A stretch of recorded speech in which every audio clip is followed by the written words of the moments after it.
तो hello guys, कैसे हैं आप लोग? उम्मीद करते हैं अच्छे होंगे, घर पर रहें, सुरक्षित रहें, स्वस्थ रहें, अपनों का ध्यान रखें और जल्दी अपना वैक्सीनेशन कंप्लीट करा लें। इसको इग्नोर कर दिया जाए और वैक्सीनेशन कंप्लीट करा लें और अपना ख्याल रखें।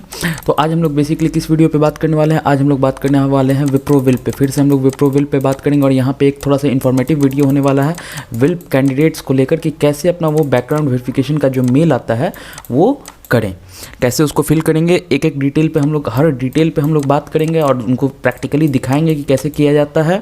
एंड उससे पहले, प्रैक्टिकली देखने से पहले एक चीज़, बहुत सारे लोगों को जब मेल आता है तो वहाँ पे उनको जब वो लोग बैकग्राउंड वेरिफिकेशन पे जाते हैं और क्लिक करते हैं तो वहाँ पे उनको दिखाया जाता है कि लिंक काम नहीं कर रहा है, लिंक जो है एक्सपायर्ड लिखता है। तो उसका बस एक ही सॉल्यूशन है, आपको manager.campus पे मेल करना होगा, manager.campus पे, और वहाँ से ये आपका सॉल्व हो जाएगा, ये आपका इशू। ठीक है, वो लोग फिर से लिंक को रीजनरेट करेंगे और उस वहाँ से फिर आपका ये इशू सॉल्व हो जाएगा। तो पहले वहाँ पे मेल कर दिया कीजिएगा आप लोग। एंड फिर उसके बाद 1-2 दिन का वेट होगा, वेटिंग टाइम होगा 1-2 दिन का, और उसके बाद आपका जो है ये काम हो जाएगा। फिर उसके बाद आप लोग आएंगे इस पेज पे। जैसे ही आप लोग विप्रो विल्प में लॉगिन करेंगे, विप्रो विल्प में जैसे ही आप लोग लॉगिन करेंगे, अगर आप सुपर सेट्स के थ्रू आपने अप्लाई नहीं किया है तो जैसे ही आप लोग विप्रो विल्प में लॉगिन करेंगे तो वहाँ पे आपको डैशबोर्ड पे आएंगे। अपने डैशबोर्ड पे आने के बाद आपको 3 ऑप्शन मिलेगा, बोर्डिंग पास, बैकग्राउंड वेरिफिकेशन और ऑन बोर्डिंग एम्बार्क। तो अभी आपका बैकग्राउंड वेरिफिकेशन होने वाला, तो सबसे लेफ्ट साइड का ऑप्शन होगा, ये जो ऑप्शन होगा ये होगा बैकग्राउंड वेरिफिकेशन का, बीजीवी पोर्टल का। तो इस पर आप लोग क्लिक करेंगे तो ये वाला पेज आ जाएगा आपके सामने। ये जो अभी पेज स्क्रीन पे दिख रहा है यही पेज आपके सामने आएगा और यहाँ पे आपको जाना है फिल मोर डिटेल्स पे। फिल मोर डिटेल्स पे आप क्लिक करेंगे तो आप इस पेज पे आएंगे। तो इस पेज पे सबसे पहले होता है लेटर ऑफ ऑथराइजेशन, ये आपको साइन करना होता है। I hereby authorise Wipro limited and its representative to verify information provided in my resume and application of employment and to conduct enquiries as may be necessary at the company's discretion. I authorize all person who may have information relevant to this inquiry to disclose it to Wipro Limited or its representative. I release all person from liability on account of such disclosure. तो ये basically background verification के लिए ये लोग जो आपकी जानकारी लेंगे, मान लेते हैं जानकारी लेते हैं, किसी से पूछताछ करते हैं, तो आप उसका उनको आप ऑथराइज कर रहे हो कि आप मेरे बारे में जानकारी जुटाओ। ठीक है, तो इसको साइन करना होता है। तो ये जिस कैंडिडेट का है उसने साइन किया हुआ है, लगभग उसने फिल किया हुआ। बस आप लोगों के लिए एक इन्फॉर्मेटिव वीडियो बनाने के लिए उसने मुझे ये दिया है कि आप बनाओ।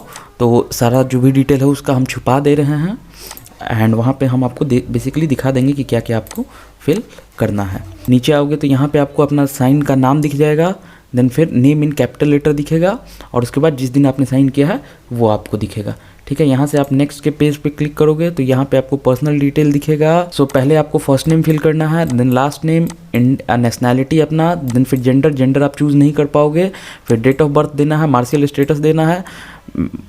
मैरिटल स्टेटस का मतलब होता है कि आप शादीशुदा हो या नहीं हो, तो जो भी आपका मैरिटल स्टेटस है वो आप दोगे अपना। ठीक है, ईमेल आईडी फिर रहेगा आपका, फिर फ़ोन नंबर, फिर आपको आईडी प्रूफ डॉक्यूमेंट अपलोड करना है। तो सेक्शन बना हुआ रहेगा पासपोर्ट का, आधार कार्ड, पैन कार्ड और अदर डॉक्यूमेंट का। तो अक्सर ये ग्लिच आता है कि आप पैन कार्ड में जो पैन कार्ड अपलोड करोगे वो अदर डॉक्यूमेंट्स में शिफ्ट हो जाता है। तो यहाँ पे आपको घबराना नहीं है, बस आपको कामली आगे फिल करते जाना है, इससे कोई इशू नहीं है। और जैसे कि जो आधार कार्ड है उसका आधार कार्ड में आप नाम दे देंगे और जो पैन कार्ड है उसका भी नाम आप आधार कार्ड का जो फाइल होगा उसका आप नाम आधार रखेंगे, जो पैन कार्ड का फाइल होगा उसका भी नाम आप पैन रखेंगे। ठीक है, फिर से यहाँ पे सेव एंड नेक्स्ट पे जाएंगे हम लोग। तो यहाँ पे आपको एजुकेशन डिटेल्स फिर आपको फिल करना होगा। एजुकेशन डिटेल फिल करने के लिए क्या क्या डिटेल्स आती हैं, तो आपने BCA किया है, आपने BCA या फिर BSc IT किया होगा या फिर BSc किया होगा, तो आपको 3 डिटेल फिल करने होंगे। सबसे पहले 10th, देन फिर 12th और देन फिर ग्रेजुएशन का। तो ये 3 डिटेल आपको फिल करने होंगे। अच्छा, एक चीज़ और, आपको इसके ऑर्डर पे नहीं जाना है कि हमको पहला 10th ही फिल करेंगे, उसके बाद 12 करेंगे, उसके बाद ग्रेजुएशन फिल करेंगे। ऑर्डर कुछ भी हो सकता है, वो कोई बहुत बड़ा इशू नहीं है। अगर उन्हें इशू लगेगा तो वो लोग आपको मेल भेज देंगे रेक्टिफाई करने के लिए, या फिर आप इनफैक्ट 5 या 6 दिन में फिर से आप इसी पोर्टल पे आके देख सकते हो। तो यहाँ पे क्लैरिफिकेशन रिक्वायर्ड जो है आपको दिख जाएगा। तो बहुत ज़्यादा घबराना नहीं, ये लोग बहुत ज़्यादा चांस देते हैं जो भी गलतियाँ हुई हैं उसको सुधारने के लिए। ये कोई सरकारी परीक्षा नहीं है यहाँ पे से अगर आपने एक बार में नहीं कर पाए, अगर आप एक बार में फिल नहीं कर पाए सही से, तो आपको निकाल दिया जाएगा, ऐसा कुछ नहीं होता है यहाँ पे, ठीक है। तो सबसे पहले ये 10th के डिटेल्स हैं। तो आपने कौन सा एजुकेशन क्वालिफिकेशन है वो आप फिल करोगे, कब से शुरू किया था, देन फिर कब तक रहा है, फिर उस इंस्टीट्यूट का नाम, यूनिवर्सिटी का नाम, देन फिर city, country, state, major study क्या था। तो 12th में आप मेजर स्टडी साइंस फिल कर सकते हो, क्योंकि बेसिकली आप जनरली 90% लोग साइंस से ही होंगे, तो आप साइंस फिल कर दोगे। फिर किस साल आपने पास किया, रेगुलर थे या फिर पार्ट टाइम थे, जैसे भी थे वो आपको स्टेटस चूज़ करना है। तो यहाँ पे हमेशा रेगुलर चूज़ करना है, क्योंकि पार्ट टाइम वगैरह वाले लोग अलाउड नहीं होते हैं। फिर क्या आपके पास उस एजुकेशन डॉक्यूमेंट का प्रूफ है, तो यहाँ पर हमेशा यस पे मार्क रखना आप लोग। यस पे मार्क ऐसा होता है जैसा आपको दिख रहा है स्क्रीन पे। देन फिर उसके बाद इसने भरा है ओके सो एजुकेशन डिटेल्स 2। तो यहाँ पे उसने 10th का फिल किया। यहाँ पे आप एक चीज़ नोटिस करोगे, पहले इसने 12th का भरा है, फिर इसने 10th का भरा है। तो ऐसा कोई ऑर्डर मेंटेन करके रखना जरूरी नहीं है, ठीक है। तो फिर सेलेक्ट एजुकेशनल क्वालिफिकेशन, फिर फ्रॉम डेट यानी कि कब से आपने शुरू किया था, कब आपका खत्म हुआ। तो यहाँ पे आप एक अप्रॉक्सीमेट डेट डाल सकते हो, ऐसा कुछ नहीं है कि आपको फिक्स वही डेट डालना है। अप्रॉक्सीमेट डेट आप जो भी अप्रॉक्स का आसपास का कोई डेट होगा जिस आपको लगता है कि मई महीने में है, तो आप मई का डाल सकते हो, ऐसा कोई फिक्स डेट नहीं डालना है। फिर से उस कॉलेज या फिर इंस्टीट्यूट का नाम, फिर कौन सा बोर्ड से थे आप, बोर्ड यानी कि यूनिवर्सिटी यानी कि किस, जैसे कि यूनिवर्सिटी नेम जहाँ पे लिखा हुआ है वहाँ पे आप अपने बोर्ड का नाम डालोगे। CBSE से थे, BSEB से थे, स्टेट बोर्ड से थे, ICSE से थे, जिससे भी थे। फिर शहर, स्टेट, कंट्री, फिर आपका major area of study, year of passing, regular थे या फिर पार्ट टाइम थे, डिप्लोमा था, जो भी था। फिर क्या आपके पास उसका प्रूफ है, तो प्रूफ तो होगा ही आपके पास, बेसिक प्रूफ तो होगा ही, मार्कशीट वगैरह, प्रोविजनल डिग्री तो होगा ही, तो आप उसको यस में डाल दोगे, ठीक है। फिर आते हैं एजुकेशनल डिटेल 3 में। तो इसने 3 वाले में डाला है ग्रेजुएशन का, जो कि उसने शुरू किया था जो भी डेट था। फिर उसके बाद टू डेट, कहाँ से उसने किया। फिर उसके बाद यूनिवर्सिटी नेम, अपना यूनिवर्सिटी का नाम, यहाँ पे आप प्रॉपर यूनिवर्सिटी का नाम डालोगे, ठीक है। फिर उसके बाद सिटी कौन सा था, उसके बाद स्टेट, देन फिर कंट्री। यहाँ पे फिर फील्ड ऑफ स्टडी और मेजर। फील्ड ऑफ स्टडी में अगर आप BCA से हो तो कंप्यूटर एप्लीकेशन फिल कर देना, और BSc वाले जो भी उनका मेजर फील्ड ऑफ स्टडी था वो अपना डाल सकते हैं। किस साल आपने पास किया है, कैसे किया है, रेगुलर किया है, पार्ट टाइम किया है, तो वही फिर क्या आपके पास प्रूफ है, ठीक है। तो वो सारा आपको फिल कर देना होगा, और यहीं पे आपको 10th 12th और ग्रेजुएशन के मार्कशीट को अपलोड करना होगा, ठीक है। तो अपलोड करने के लिए अपलोड बटन दिया होगा, देखिए यहाँ पे अपलोड डॉक्यूमेंट है, तो यहीं पे आप सारा अपलोड करोगे, ठीक है।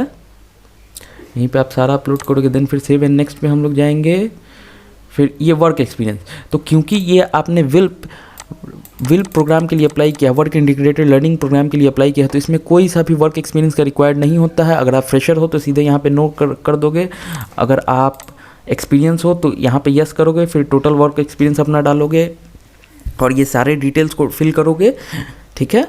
अगर आप एक्सपीरियंस नहीं हो तो यहाँ से सीधे नो रखोगे। देन फिर सेव एंड नेक्स्ट पे आ जाओगे, ठीक है। यहाँ पे एक पॉपअप आएगा आपको, है since you have selected not as the response your profile will be saved as a fresher, do you want to proceed. क्योंकि आप फ्रेशर होगे तो आप यहाँ से प्रोसीड कर लोगे। फिर यहाँ पे आपको एड्रेस डालना होगा, तो जो भी आपका एड्रेस होगा, तो सबसे पहले यहाँ पे पूछेगा फ्रॉम डेट, तो किस तारीख से आप रह रहे हो। देन फिर टू डेट, उसके बाद फिर आपका address line 1, city, state, country, pin code, ठीक है। फिर एड्रेस के लिए आप कौन सा प्रूफ दोगे, पासपोर्ट दोगे, आधार कार्ड दोगे, अदर डॉक्यूमेंट कोई दोगे, तो जो भी आपको होगा उसमें आपको ये रेडियो बटन को सिलेक्ट कर लेना होगा, ठीक है। फिर वहाँ से आप सबमिट कर सकते हो।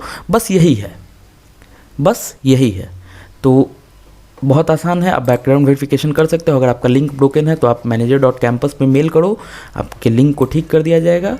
तो जिन लोगों को भी आ चुका है बैकग्राउंड वेरिफिकेशन का, उन सभी को कॉन्ग्रेचुलेशंस रहेगा मेरी तरफ से। एंड चैनल को लाइक करें, वीडियो को लाइक करें, चैनल को सब्सक्राइब करें, शेयर करें। आप सभी के सपोर्ट की बहुत ज़्यादा ज़रूरत है। ये सारा वीडियो होता है अनकट और अनएडिटेड, क्योंकि हम अपना ऑनेस्ट ओपिनियन आपके सामने लाते हैं। मेरा बिलीव ये रहता है कि अगर हम बहुत ज़्यादा कट कट का, ट्रांजिशन का, एनिमेशन का यूज़ करते हैं, तो हम अपने ऑनेस्ट ओपिनियन को दिखा नहीं सकते हैं कि हम भी आप ही की तरह हैं, मुझ में कुछ स्पेशल नहीं है। ठीक है, तो आज की वीडियो के लिए सिर्फ इतना ही। बहुत बहुत थैंक यू।